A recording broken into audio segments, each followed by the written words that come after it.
Hello friends, welcome to Sophie my style. இன்றைக்கி நம்ம நெத்திலி தொக்கு எப்படி வைக்கலான்றதை உங்களுக்கு நான் சொல்லித்தரப்போகிறேன். இப்போ வாங்க நம்ம வீடியோக்குள்ளே போகலாம். ஃபஸ்ட் எடுத்தோன்னா ஒரு கடாயில் ஒரு 2 ஸ்பூன் எண்ணெயை விட்டுக்கோங்க. அந்த எண்ணெய் நல்லா காஞ்ச பின்னாடி நம்ம ஒரு ஸ்பூன் வெந்தயம் போட்டு கொஞ்சோண்டு கருவேப்பிலை போட்டால் போதும். நான் ஒரு அரை கப்பு சின்ன வெங்காயத்தை வெட்டி வச்சுருக்கிறேன். அதை போட்டு நல்லா வதக்கி எடுத்துக்கணும்.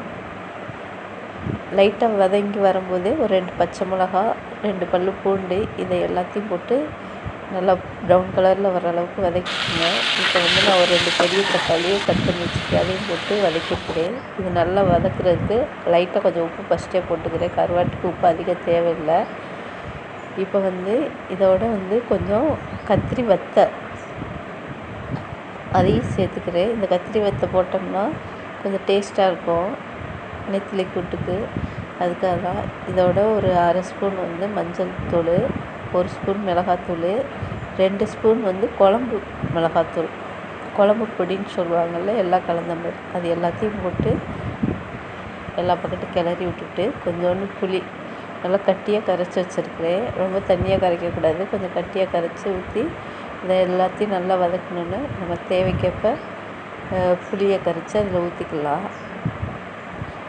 ஊற்றினோன்னா இப்போ நான் அதுக்கு அந்த குழம்பு அங்கிட்டு கொதிக்கிறதுக்குள்ளே இதை நெத்திலியை ஒரு 5 நிமிஷம் நல்லா சுடு தண்ணியில் போட்டு வச்சுருக்கிறேன். அப்படி போட்டு வச்சோம்னா இதோடைய மண்ணெல்லாம் கக்கிரும். அதனால தான்.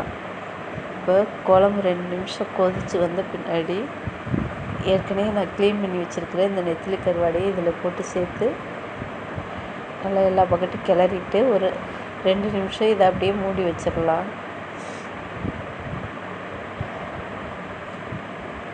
2 நிமிஷம் மூடி வச்ச பின்னாடி நம்ம இதை தண்ணியெல்லாம் நல்லா வற்றி நல்லா நமக்கு ஒரு கிரேவி மாதிரி பதத்துக்கு கிடைக்கும். இப்போ பார்த்திங்கன்னா நமக்கு நெத்திலி தொக்கு ரெடி ஆயிடுச்சு. ரொம்ப ஈஸியான வேலை தான். ஒரு 5 நிமிஷத்தில் இதை நம்ம ரெடி பண்ணி எடுத்துக்கலாம். பார்க்கவே சூப்பராக இருக்குங்க. நீங்களும் இதை வீட்டில் ட்ரை பண்ணி பாருங்கள்.